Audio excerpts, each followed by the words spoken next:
What's going on, everybody? It's Pelfrey, and it's been a week since the battle corals. Corals have been in the tank, and for the most part, they're looking pretty good. I have moved them up on the frag rack just a little bit. This guy on the right here, is looking kind of pale. For the most part, like I said, they're doing pretty well. This piece obviously has a white tip on the end of it. Yeah, so far, SPS frags and Pelfrey as a reefer haven't got along too nice together. So this is one of the pieces I picked up a while back, and you can see that it's got some white tips on it, but it's got some polyp extension as well. And then this piece I picked up at the same time, and it is almost all the way gone. Really the only thing that I can attribute to all of this is the fact that I'm using Coral Pro salt.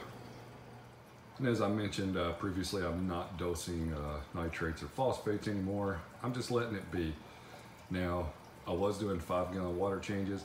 The problem with doing that is my alkalinity tends to stay in the 7.8 to 8 range, and using Coral Pro salt, you get a spike, obviously, because that salt's pretty hot. So what I'm going to do for the time being is like 2-gallon water changes until that salt is gone, and then I'm going to switch to the blue bucket salt. So it's a mistake on my part, and I can only say that I'm trying my best to grow SPS corals and narrow down what is actually going on. So I did clean the scrubber today, and it has coralline growing in the case there. I don't have it running right now because I got some water mixing. Of course, got the Nile skimmer here. Took the reactor out of here that had some carbon running in it, and yeah, I took it out. Also, this is the this is where my auto top off comes in, and it comes in this soft tubing. And I looked at it, and I noticed it was nasty. It almost looked like some type of mold or something on it. So what I did was I cut the tip of it off, and I now have it out of the water so that it's not sitting in the water and having mold or whatever it was growing on it. So last week I did, earlier in the week I did test for alkalinity, and the alkalinity was at 7.9, and I tested a short while ago and it was at 7.7. So I'm going to do my best to try to keep alkalinity stable. This is the fancy water change situation I got going on. So that's roughly about 2 gallons. My plan is I'm going to fill the sump up with about 1 gallon, let it circulate, and then pull out 1 gallon with this bucket here, and then add another gallon, and then pull out another gallon or so. Wish that I had 2 buckets this size, but I don't, so I need to get 2 of the same buckets so that I can do this simultaneously. Unfortunately, I don't think that my system will hold an extra 2 gallons. If it would, then we'll just dump it in and be done with it, but it won't. So anyway, mix this up to 1.026, and alkalinity is going to be pretty high, but since I'm at 7.7, I may get a little spike, but it shouldn't be all that bad. I ended up being wrong about the sump volume, so I went ahead and dumped this whole bucket into the sump. I did shut the skimmer off just because with the increase of water volume, the skimmer cup's going to overflow. So if you look right here, that is a zebra dartfish. If you've been following me for a while, you remember that I ordered 3 of them from Live Aquaria. Thought that I saw that one had passed away, and then I just chalked up the other 2 as goners as well.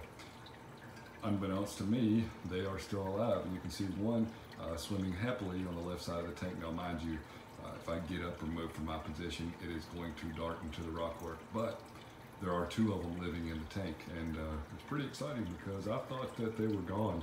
I feed the tank pretty heavily, so hopefully they've been getting some food. And on a side note, I've actually been toying with the idea. Well, let me rewind real quick. I did replace all 4 bulbs in the T5 fixture last weekend. So on the back we got a blue plus, and then we have an actinic, and then we have a blue plus and an actinic. I've been toying with the idea of changing my light schedule. So as it stands right now, the Kessels come on at like 8:30 or 9 o'clock in the morning. They do a ramp, and then the T5s come on at 11:30. The T5s turn off at 7, and the Kessels ramp down from 8 to 9. What I've thought about doing is running a much longer T5 schedule. So for instance, maybe 7 to 7 on the T5s, and then doing a slow ramp on the ramp down on the Kessels from 7 to 9, and then ramping the Kessels up from 11 to 12 and giving them the peak intensity.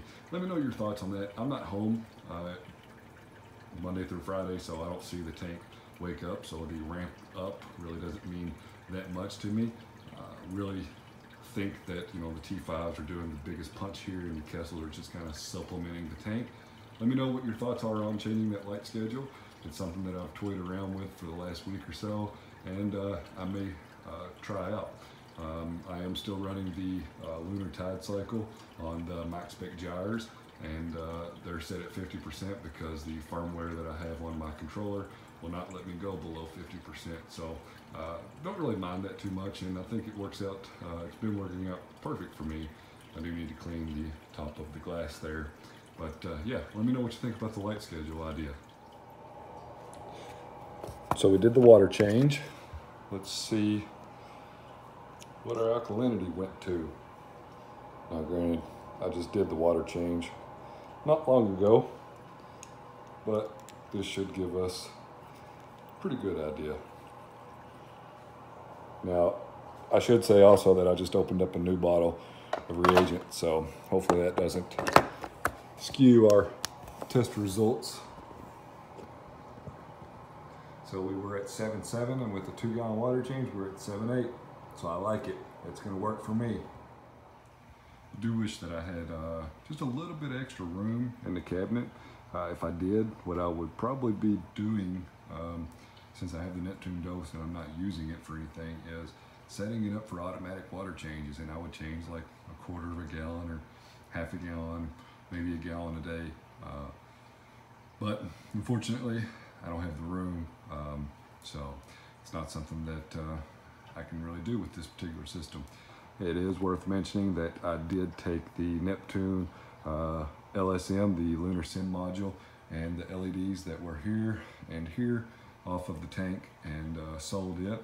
The lunar sim module was really nice. It was really cool to look at, but I just figured that I could allocate that money somewhere else, so I listed it for sale, and it sold pretty quickly. So luckily, things that I list, I've had a pretty good track history of being able to get rid of things pretty quickly and not hanging on to it for very long. So I did buy some more carbon, but the reactor, the Aquamax reactor that I have, probably going to get rid of it locally so I don't have to ship it, and maybe try out a different reactor, something that's maybe a little bit smaller.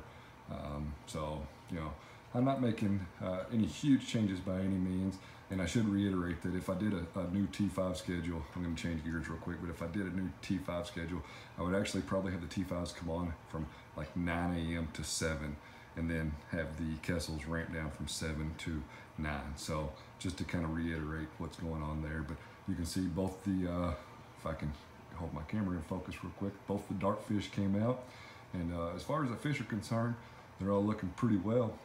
So this is a good stopping point for this video. If you have any comments or suggestions, please leave them below. Don't forget to check me out on Instagram at Pelfrey's Brief. Check out the website at pelfrey.net. Like, comment, and subscribe, because why not? See you on the next one.